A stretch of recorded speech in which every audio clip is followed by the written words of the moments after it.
everyone. Welcome to our webinar tonight. Good evening, everyone. Let me introduce myself a little bit. My name is Ms. Hong Huang. I'm working for Monroe College more than over 11 years. I am the Director of International Admissions. Some of you, if you already started on application, you will see my name as your advisor on the right-hand side of the on application portal. Tonight, I'm gonna share a little bit of our university and guide you how to smoothly transitioning from your OPT or from your previous school or from another status to F1 to Monroe University. So gonna give you like very general guidance. However, the little presentation gonna help you to save your time, your energy to enroll into our spring or fall semester. So today we're gonna covering couple topics. For example, how to continue work after your OPT or H-1B ends, how the SEVIS transfer and the CPT application guides, class assignments, and on-campus activity details, STEM OPT after CPT. We're gonna covering this few topic tonight. So that's moving to next slide. So let's talk about a little bit about Monroe University. We are located in New York. We founded in 1933 during the Great Depression, start with 7 female students. Today, we have over 8,500 students from over 90 countries and over 50,000 graduates worldwide, all focused on their futures. We have 2 campuses in New York. One is in New York City, in Bronx campus, which if you get off the 5 trains, take 3 minutes walk to our campus. We are urban campus. We have like more than 15 buildings around that campus, main campus in Bronx. Another campus located in New Rochelle. Maybe some of you, if you don't live in New York, you don't know the Westchester.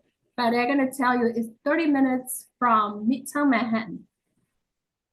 So we have like a very great location because New Rochelle is a really quiet town, but it's 35 minutes from the Midtown Manhattan.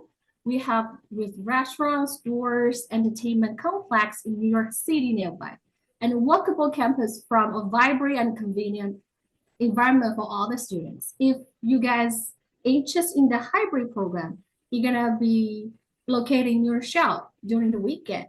If you choose the summer program, we're offering the weekday, you're gonna be in our Bronx campus. Next slide. So what kind of program we offer? Many students interested. They want to apply for curriculum practical training, but they are selecting their majors.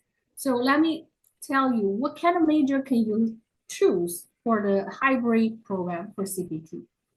We have accounting, which is the regular program, 36 credits. We have MBA with 11 concentrations, also 36 credits. We just got approval by the STEM MBA, which is 45 credits.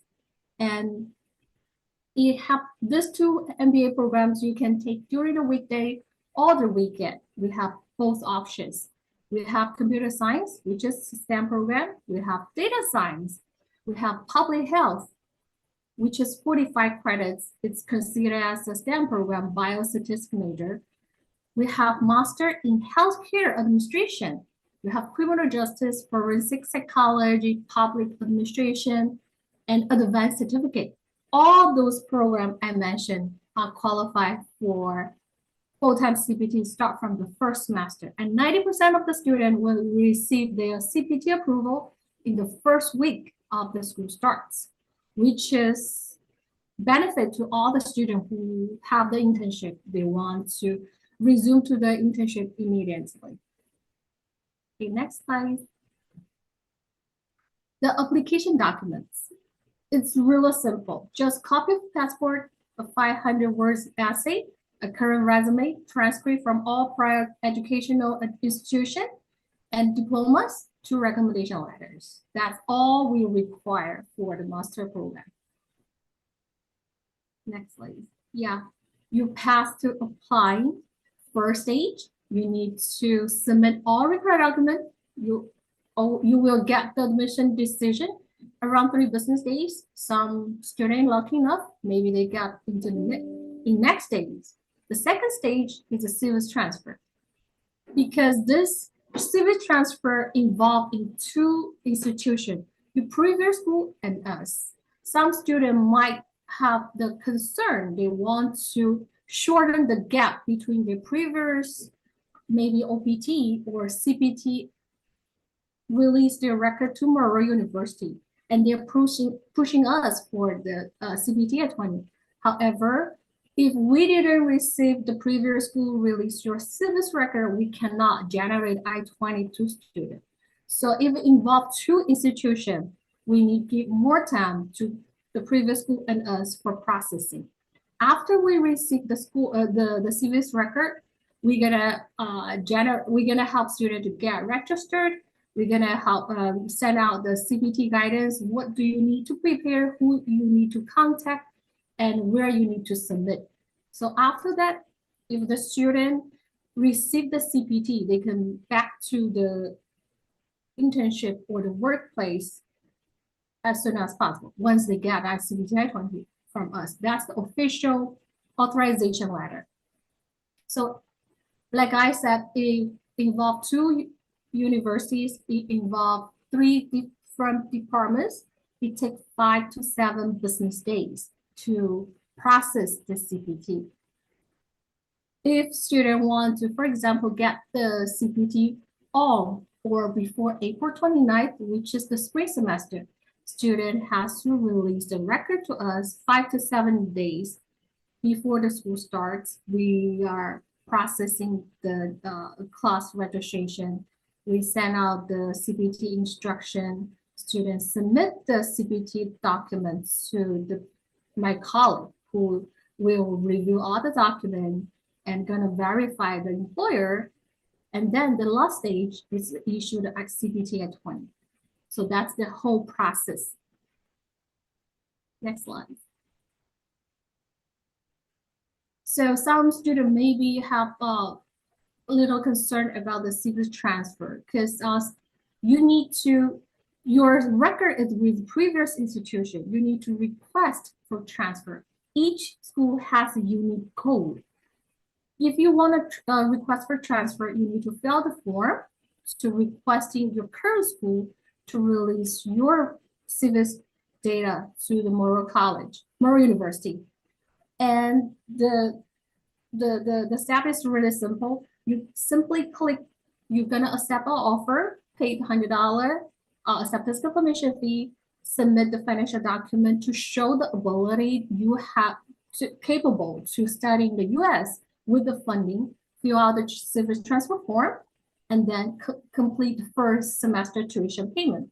Like I mentioned before, we are very hands-on, very mid-size, small-size university. Every single thing's involved in like us or our DSO team. So we need to make sure students show their commitment. Once they make the tuition payment, we will process for everything to the student, because some student maybe shop around, and then we don't want this kind of student to stop our serious student to make them wait, because everyone wants a CPT from the first week. So it involves a couple of different departments. We want to ensure students serious. We will guide student step by step, babysit the student how to process the CPT. Next slide. So like I mentioned before, the CPT application form was shown on the previous slides. The job offer letter just simply have the job duties, start date, end date, and your full-time or part-time. And third document is I-94 form, just simply download from the official website. And the CPT agreement form, that's the only document required to sign by the employer. That's all CPT required documents for process CPT. So look at the screen, we have the sample here, very clear. And that's what we want because CPT is one credit class and the class has to relate to the major you're studying. So the company has to be verified. That's the simple information we need. In the future, if the student got a lottery or the student got an RFE, the first thing the SEVIS, the USCIS require is the CPT agreement form because they want to make sure student didn't abuse the system. That's an internship. That's not a formal job. So we need student will come to school to ask school provide all the evidence. So the first thing is a CPT agreement. So if you distinct right from the beginning, you don't need to worry if you got RFE letter. If you're doing things not right from the beginning, when you got the RFE request, you're gonna be nervous. So we're gonna ensure everybody on the same page. We're gonna ensure to protect students in the future in case they got RFE. We have all the documents to support. Next slide. So additional admissions path. We have the variety of the students. We have about maybe 40–50% students. It's first-time student. Now they're in their own country. They're waiting for our I-20 to go to the embassy to get the visa. So that's the one group, the largest group. The second group is change of status, maybe 10%, 5%. This group already have H1B. This group under L1, H4, or B1, B2. This group of the student, they need the change of status I-20. The change of status I-20 is a slightly different because they have to pay the 600 acceptance confirmation fee. Once your change of status got approved, the 500 gonna apply to your tuition. That means we only charge 100 in the whole process. We also need the tuition payment, financial documents. The third group gonna be a reinstatement, maybe 5% of the student that the SEVIS record terminate or complete within 180 days. And those group, maybe they might make the minor mistake or they record got completed. This group wants to request for a reinstatement I-20. This group has to pay like $100 acceptance confirmation fee, tuition payment, and financial documents. The variety different of the student group. We are not a CPT school. We have more than 50–60% of the students come all around from the world. They are not requesting a CPT. They are just regular first-time student. So we have CPT student, we have the regular student, and we have few change of status and reinstatement students. Next slide. So the most important part, tuition. The tuition for first master student, which student, those group, they haven't have master degree within the United States. For 7 credits, for spring semester, the tuition rate is $6,529. For those students already have a master or PhD degree from a U.S. institution, the tuition fee lowered to $4,385 for 7 credits. For the advanced certificate student, it's for 2 classes, 2 classes, 6 credits, is $4,504. Plus, if the student apply for CPT, the total is $4,904. That's the tuition rate for different group. The class schedule. If the student apply for forensic psychology, criminal justice, accounting, public health, healthcare, MPA, those group, the class usually it's on weekday from Monday to Thursday. The first class usually from 2:30, 5:30. The second class from 6 to 9 or 6:30 to 9:30. But we require students to come on campus once a month. For another group, for example, the data science, computer science, MBA, those group of students, usually their class is on Saturday from 10 a.m. to 4:30. That's the class schedule look like. I receive a lot of email ask our on campus frequency. It's take once a month, 3 times a post semester.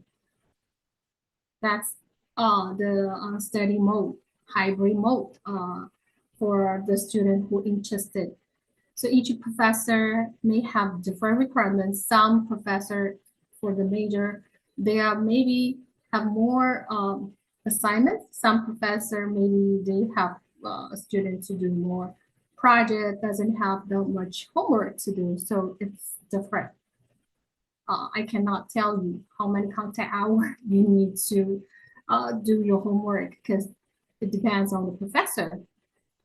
Next slide. So it's a student activities. Many students, maybe they come to Monroe University, they doesn't have an internship, they doesn't have a job, they do want to find a job through our job fairs. No problem. We have once per semester the major like job fair. Many a company like the MTA, like uh, uh, accounting firm and like a famous auditor firm, they're gonna come to school to ask us if you have the student to introduce to their company. So the job fair sometimes is in part-time, sometimes it's full-time. Our career service is gonna send out the email once a month or twice a month to notify all the students. There are some recruitment events. If they're interested, you can register and go in person to submit your resume to see if you can get the job opportunity. That's all important topics I covered today. So if you have any questions, feel free to ask. And I'm here to answering all the questions. Thank you. Thank you so much for a wonderful presentation tonight, Ms. Huang. And she does use her abundant years of working experience to address several very crucial information to our international students, like how does SEVIS transferring process work and how many like parties gonna involved in this process and how we should better handle the future RFE if there's any. So that's those are all very crucial. So now let's just go to the Q&A session. So yeah, thank you again for the fabulous presentation. We really enjoyed it. So let's now jump right into the Q&A session. Let me share the screen, share my Chrome. Okay. So we have collected a few questions already, and if you have any question now, please don't hesitate to type it in right now. We will answer them in the order they are received. If we can't answer your question right now, don't worry, you can always scan the QR code provided. And yeah, let's just stay assured and start with our questions. Let's make it bigger. Okay, the first question is how is commuting to Monroe University look like if I'm traveling from Brooklyn? Oh, that's my hometown because my family all live in Brooklyn. When I moved to Westchester, I lived in Brooklyn more than 10 years. I'm very familiar with this commute. You can take the public transportation. If you live in Brooklyn, you can take Q train, N train, B train to Grand Central or Brand Park, then take Metro North from Metro North to New Shell Station. After you get off the station, you only walk 4 or 5 minutes to our campus. Or if you drive, it's an hour. It depends on which part of Brooklyn do you live. So the public transportation is fabulous in New York City. And if you live in Brooklyn, it's close by. It take like if the public transportation 1.5 hours to get to the campus or 2 hours. It depends, but we only required to go on campus once a month. I think it's really reasonable time to spend on the commute. Thank you. I'm so glad that this person asked the right person. Ms. Huang is the person you should ask for. Nobody else could answer this question so precisely. I hope you're satisfied with this answer. On the second question, if my OPT ends on May, but there might be an additional H-1B lottery that I got picked in August, how do I navigate maintaining legal status after my OPT expiration date? Uh, for as a school official, we want to keep our students, of course, keep their status. But if you want to give us give yourself a plan B, usually, uh, lottery, like I said, lottery, no one can predict lottery. So I cannot tell you if I hit a mega million, 100 million or 10 million. Am I gonna continue working for Monroe University? I'm not sure. So if you want to give yourself one more chance to get a plan B, then you can just like a regular student to apply for our spring or fall semester to take the initiative because you already have the offer, you're ready to enroll, you're just waiting for the H-1B lottery, right? You don't wait until last minute to do all the things. So it depends on like what exactly time your OPT ends, and yeah, I cannot tell. It's based on the conditional. It's a lottery, right? So you can consult with the GoElite, they're expert on this. Thank you, Ms. Huang, for suggesting the student always secure yourself a backup plan. And I think that's the right attitude, even towards life. You can always prepare for a rainy day. I will never say wrong for you to do that. And of course, if you want like a detailed timeline guide, don't hesitate to scan the QR code. Probably you can get more response. Okay, let's move on to the next question. Do you mind if I ask how long would the transfer out school yearly take for my CEVIS transfer, in your experience? Oh, you haven't transferred in yet. You asked me about transfer out. That's a really interesting question. Like other school, for example, our priority always taking care of the student who transfer in. However, we are very professional, and if the student has the better choice, if the student have the legal documents, we are willing to help student to transferring out. But it usually takes 5 to 7 business days as well. Yeah, I would say always plan your CEVIS transfer ahead of time. Like Ms. Huang mentioned, at least seven business days prior to your desired transfer out day. It's gonna help yourself as well, but also help the DSO and admission team in like both parties in both universities. So thank you, Ms. Huang, for the crucial information. Question 4. What if you are currently on OPT? Does that qualify as a like first time F1 or a change of status? I don't get it. What's Oh, the I think the student is asking what if like his status is currently under OPT, is he counted like a first time F1 student or a change of status student? you are regular civil transferring student. You are not in this two category. But for the civil transferring, it's easy job because your data, your civis record with previous school, you only need to request it to release the record to Monroe University. Once your record hit our database, we can touch it and generating the I-22. That's the easiest case compared to F1 first time because they're outside the country. They might get visa approved, they might got denial. For the change of status, the same situation, they might get denial, they might get approval. So if you are on your OPT, that's the easiest case. Just simply transfer your record, and then we receive the record, we receive the financial document, then we can generate I-20 to student.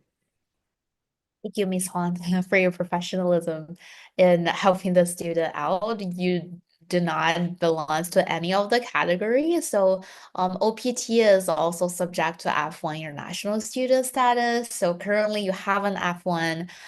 Your visa status does not belong to any other type like H1, H4, B1, B2, L1, L2. So all you need to do is just to transfer a CIVIS, and the process I think Ms. Huang already illustrated.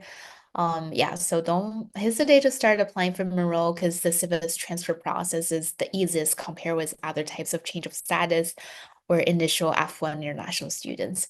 Okay, let's move on to the question 5. Does the tuition per semester depend on the number of classes students take each semester? Correct. That's true. Yeah, If you're that is taking 7 credits, it's the tuition rate I mentioned before. If you're taking 9 credits or 10 credits, that's different. true.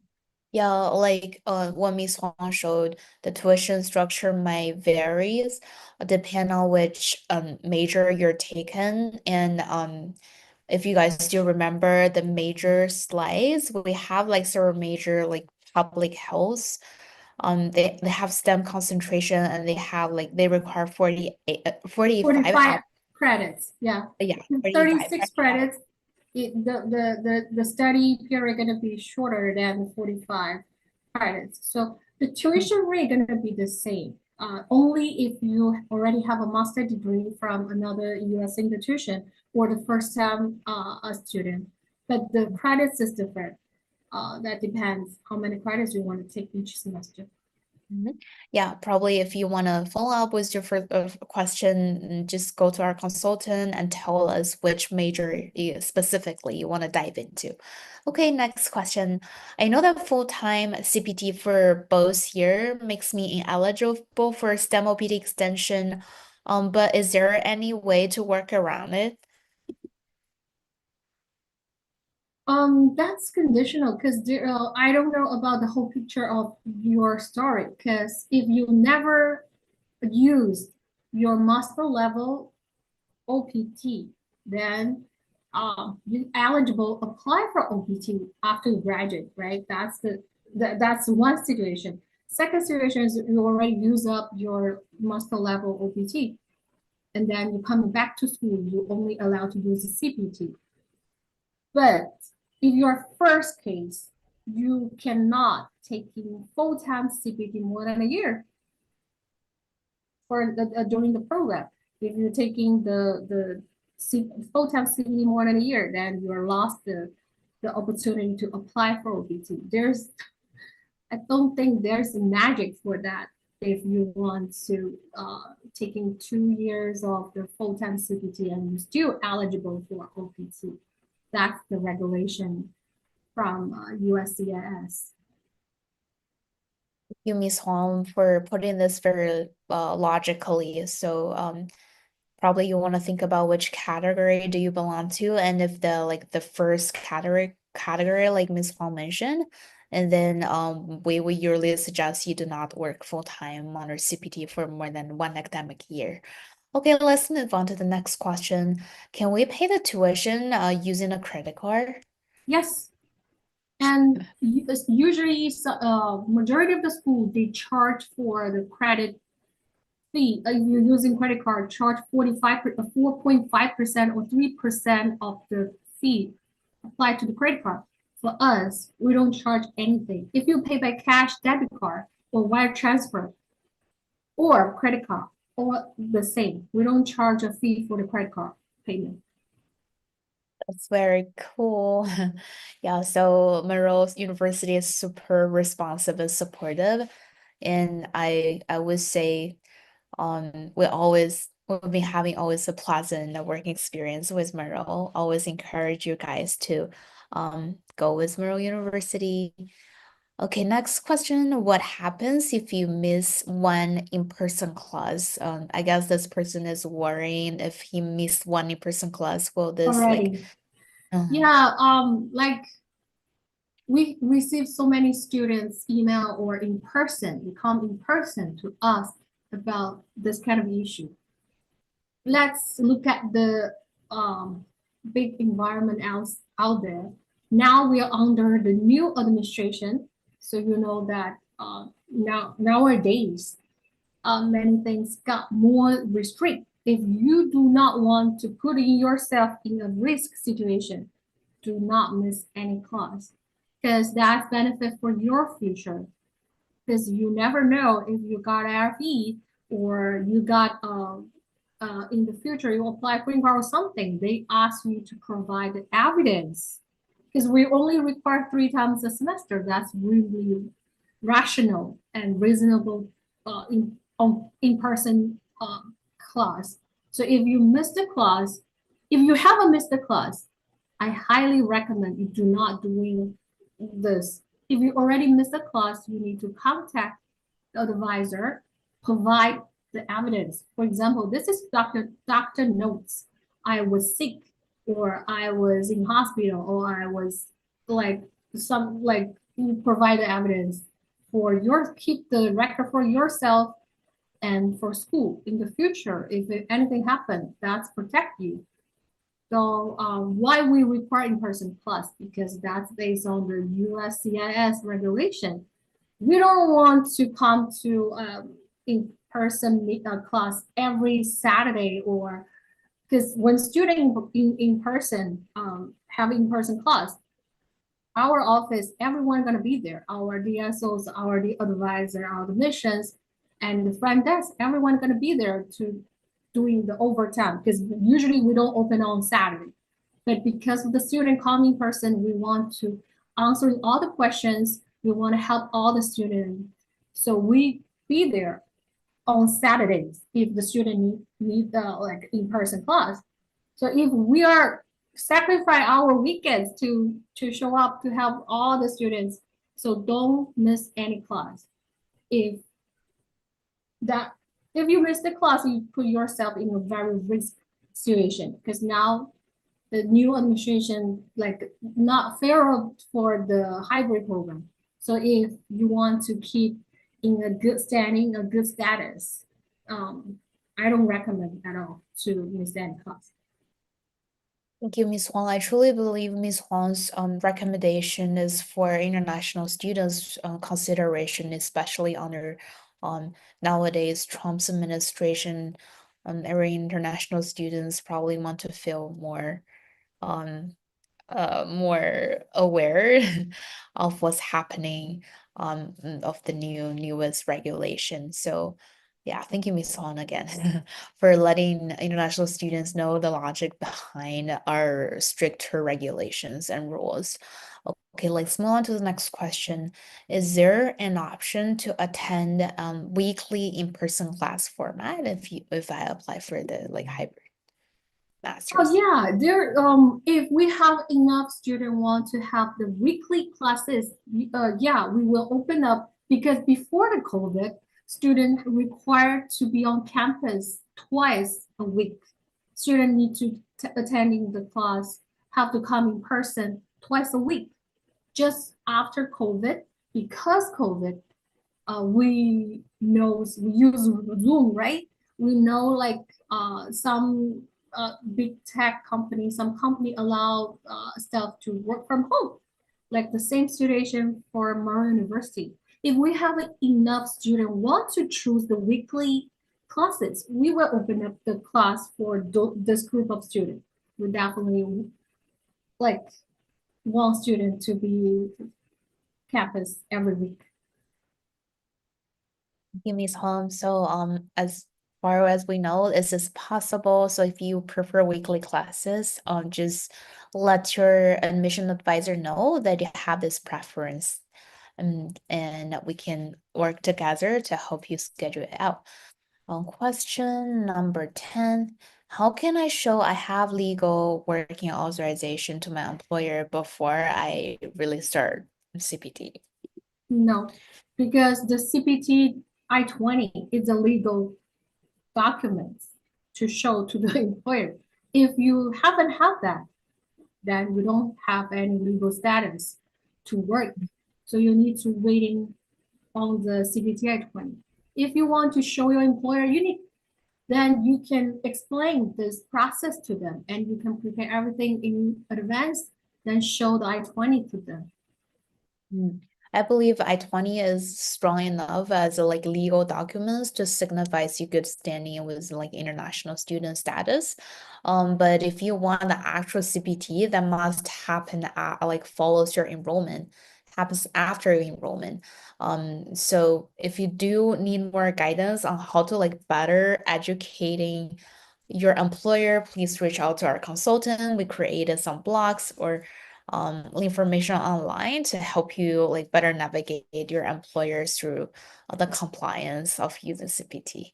Okay, next question. For a CPT application, is a formal job offer required, or can we use a letter from the employer outlining the position and responsibilities? We have shown twice the sample letter previously. So if you have any questions like this, you can contact GoElite. They're gonna guide you and show you what does that look like. Mhm. Yeah, I believe If Ms. the Huang. letter is enough, it doesn't have a formal job offer. Yeah.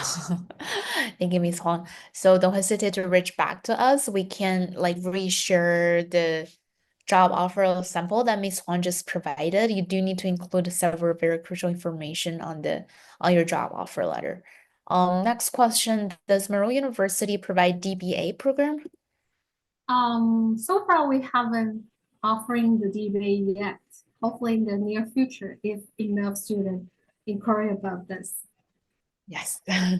So let's hope for this together. Next one. Do I need to study in the US before applying for a master program? I believe the student is asking, do they have to have a study experience before in the US to apply for Monroe's master? No, no, No. you are seeking for the study abroad experience now. You don't require, you have to have study in the US institution. The one I mentioned because the tuition difference, because the second master degree has built in the scholarship. If you already earn a master degree or higher in within the United States, we can offering some scholarship. That's why the tuition rate is lower than the first master student. You don't require to have that. Thank you, Ms. Huang. So yes, don't hesitate to start applying for your first master ever in the United States, even if you like previously do not hold any. Okay, let's move on to the next question. Can we transfer our credit hours? I didn't finish my current Master of Science study in the US. I need to transfer some credits out tomorrow. Can I enroll with a discounted tuition fee? So I can answer the latter part of the question. Probably you wouldn't be eligible in getting a discounted tuition fee without completing your first master. The tuition discount is only applies to international students who already completed their first master level degree. So in terms of the credit transfer out, let's wait for Ms. Hall's response. Yeah, for 36 credits program, the maximum we can take is 6 credits. For 45 credits program, we can receive up to 9 credits, depends. If your previous school's curriculum is matching our curriculum and if similar class you have took from the previous institution, we will consider to give the credits. So there's not discount. We never use discount to describe the tuition. We only offering the scholarship because the second master degrees tuition has built in the scholarship. That's why they're lower than the regular tuition rate. But you haven't have a master degree, you cannot meet the requirement for the second master tuition rate. However, for first master student, we do offer some scholarship opportunity that we need to see your background, your previous school GPA, yeah, and your resume. So if you like to apply, we will see the document and let's talk from there. Thank you so much for Ms. Huang bringing up this opportunity of scholarship opportunities for both first master international students and second master international students. Yeah, and you guys are more than welcome to submit a scholarship application. But like Ms. Huang addressed, the admission team or the scholarship department do need to evaluate you guys' previous academic background or even professional background to see if that's aligned with what they expected. Yeah, so let's move on to the next question. Can I get a pre-approval for CPT before paying tuition? What is pre-approval? There's nothing called pre-approval at Monroe University. So you paying tuition just show the commitment because the CPT is one credit class. If you don't make the tuition payment, then you cannot get registered. If you cannot get registered, you cannot send out the CPT guidance email because that's internal student benefit because that's one credit class. So there's nothing called like a CPT approval, and nothing is guaranteed. You need to see the extra document to moving forward. Mhm. Yeah, I think that does make a lot of sense, especially in nowadays under the current administration, everything is stricter. If you're worrying about the alignment between your current job position responsibility and the major you're going to study, and then you probably can have a discussion with your consultant. We can see what we can do to help you out.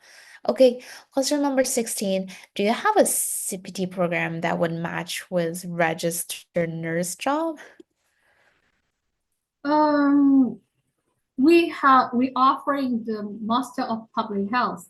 We have couple student.